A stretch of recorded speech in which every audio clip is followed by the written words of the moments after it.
بسم اللہ الرحمن الرحیم۔ میں کعب بن عجرہ رضی اللہ عنہ کے پاس بیٹھا ہوا تھا۔ میں نے ان سے فدیہ کے بارے میں پوچھا تو انہوں نے کہا، قرآن شریف کی آیت اگرچہ خاص میرے بارے میں نازل ہوئی تھی، لیکن اس کا حکم تم سب کے لیے ہے۔ ہوا یہ کہ مجھے رسول اللہ صلی اللہ علیہ وسلم کی خدمت میں لایا گیا تو جوئیں سر سے میرے چہرے پر گر رہی تھی۔ آپ صلی اللہ علیہ وسلم نے یہ دیکھ کر فرمایا، میں تمہیں سمجھتا ہوں کہ تمہیں اتنی زیادہ تکلیف ہوگی۔ جہاں آپ نے یوں ہی فرمایا کہ میں نہیں سمجھتا کہ جد مشقت تمہیں اس حد تک ہوگی۔ کیا تجھ کو ایک بکری کی مقدار ہے؟ میں نے کہا کہ نہیں۔ آپ صلی اللہ علیہ وسلم نے فرمایا کہ پھر 3 دن کے روزے رکھ، یا 6 مسکینوں کو کھانا کھلا، ہر مسکین کو آدھا سا کھلاؤ۔ رسول اللہ صلی اللہ علیہ وسلم نے انہیں دیکھا تو جوئیں ان کے چہرے پر گر رہی تھیں۔ آپ صلی اللہ علیہ وسلم نے پوچھا، کیا ان جوؤں سے تمہیں تکلیف ہے؟ انہوں نے کہا کہ جی ہاں۔ آپ صلی اللہ علیہ وسلم نے انہیں حکم دیا کہ اپنا سر منڈوا لائے۔ وہ اس وقت حدیبیہ میں تھے۔ صلح حدیبیہ کے سال اور کسی کو یہ معلوم نہ تھا کہ وہ حدیبیہ ہی میں رہ جائیں گے، بلکہ سب کی خواہش یہ تھی کہ مکہ میں داخل ہوں گے۔ پھر اللہ تعالیٰ نے فدیہ کا حکم نازل فرمایا اور رسول اللہ صلی اللہ علیہ وسلم نے حکم دیا کہ 6 مسکینوں کو ایک فرق یعنی 3 سال غلہ تقسیم کر دے جائے، یا ایک بکری کی قربانی کرے، یا 3 دن کے روزے رکھے۔ رسول اللہ صلی اللہ علیہ وسلم نے انہیں دیکھا تو جوئیں ان کے چہرے پر گر رہی تھیں۔ پھر یہی حدیث بیان کی۔ رسول اللہ صلی اللہ علیہ وسلم نے فرمایا، جس شخص نے اس گھر کعبہ کا حج کیا اور اس میں نہ رفثہ یعنی شہوت کی بات منہ سے نکالی اور نہ کوئی گناہ کا کام کیا، تو وہ اس دن کی طرح واپس ہوگا جس دن اس کی ماں نے اسے جنا تھا۔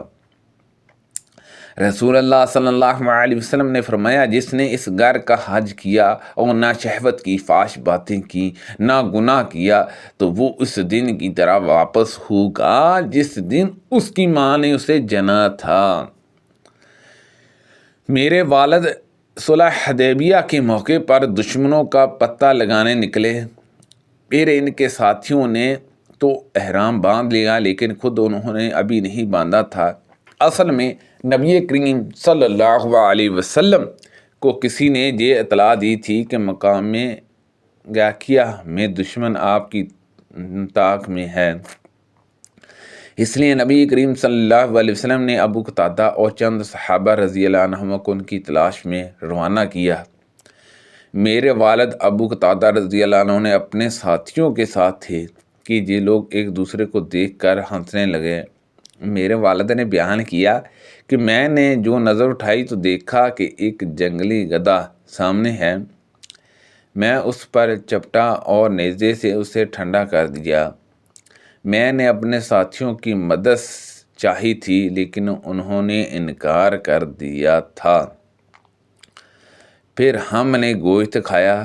اب ہمیں یہ ڈر ہوا کہ کہیں رسول اللہ صلی اللہ علیہ وسلم سے دور نہ رہ جائیں، چنانچہ میں نے آپ کو تلاش کرنا شروع کر دیا۔ کبھی اپنے گھوڑے تیز کر دیتا اور کبھی آہستہ۔ آخر رات گئے بنو غفار کے ایک شخص سے ملاقات ہو گئی۔ میں نے پوچھا کہ رسول اللہ صلی اللہ علیہ وسلم کہاں ہیں؟ انہوں نے بتایا کہ جب میں آپ سے جدا ہوا تو آپ مقام تہان میں تھے اور آپ کا ارادہ تھا کہ مقام سقیہ میں پہنچ کر دوپہر کا احرام کریں گے۔ غرض میں ان حضرت صلی اللہ علیہ وسلم کی خدمت میں حاضر ہو گیا اور میں نے عرض کی، یا رسول اللہ صلی اللہ علیہ وسلم، آپ کے صحابہ آپ پر سلام اور اللہ کی رحمت بھیجتے ہیں۔ انہیں یہ ڈر ہے کہ کہیں وہ بہت پیچھے نہ رہ جائیں، اس لیے آپ ٹھہر کر ان کا انتظار کریں۔ پھر میں نے کہا یا رسول اللہ صلی اللہ علیہ وسلم، میں نے ایک جنگلی گدھا شکار کیا تھا اور اس کا کچھ بچا ہوا گوشت اب بھی میرے پاس موجود ہے۔ آپ صلی اللہ علیہ وسلم نے لوگوں سے کھانے کے لیے فرمایا، حالانکہ وہ سب احرام باندھے ہوئے تھے۔ ہم صلح حدیبیہ کے موقع پر نبی کریم صلی اللہ علیہ وسلم کے ساتھ چلے۔ ان کے ساتھیوں نے تو احرام باندھ لیا تھا، لیکن ان کا بیان تھا کہ میں نے احرام نہیں باندھا تھا۔ ہمیں گیکیا میں دشمن کے موجود ہونے کی اطلاع ملی، اس لیے ہم ان کی تلاش میں نبی کریم صلی اللہ علیہ وسلم کے حکم کے مطابق نکلے۔ پھر میرے ساتھیوں نے گورے خر دیکھا اور ایک دوسرے کو دیکھ کر ہنسنے لگے۔ میں نے جو نظر اٹھائی تو اسے دیکھ لیا، گھوڑے پر سوار ہو کر اس پر چپٹا اور اسے زخمی کر کے ٹھنڈا کر دیا۔ میں نے اپنے ساتھیوں سے کچھ امداد چاہی، لیکن انہوں نے انکار کر دیا۔ پھر ہم سب نے اسے کھایا اور اس کے بعد میں رسول اللہ صلی اللہ علیہ وسلم کی خدمت میں حاضر ہوا۔ پہلے ہمیں ڈر ہوا کہ کہیں ہمیں رسول حضرت صلی اللہ علیہ وسلم سے دور نہ رہ جائیں، اس لیے میں کبھی اپنا گھوڑا تیز کرتا اور کبھی آہستہ۔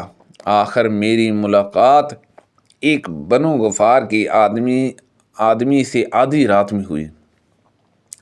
میں نے پوچھا کہ رسول اللہ صلی اللہ علیہ وسلم کہاں ہیں؟ انہوں نے بتلایا کہ میں آپ صلی اللہ علیہ وسلم سے تمان نامی جگہ میں الگ ہوا تھا اور آپ صلی اللہ علیہ وسلم کا ارادہ یہ تھا کہ دوپہر کو مقام سقیہ میں آرام کریں گے۔ پھر جب میں رسول اللہ صلی اللہ علیہ وسلم کی خدمت میں حاضر ہوا تو میں نے عرض کی، یا رسول اللہ صلی اللہ علیہ وسلم، آپ کے صحابہ نے آپ کو سلام کہا ہے اور انہیں ڈر ہے کہ کہیں دشمن آپ کے اور ان کے درمیان حال نہ ہو جائے، اس لیے آپ ان کا انتظار کیجئے۔ چنانچہ آپ نے ایسا ہی کیا۔ میں نے یہ بھی عرض کی کہ یا رسول اللہ صلی اللہ علیہ وسلم، میں نے ایک گورخار کا شکار کیا اور کچھ بچا ہوا گوشت ابھی موجود ہے۔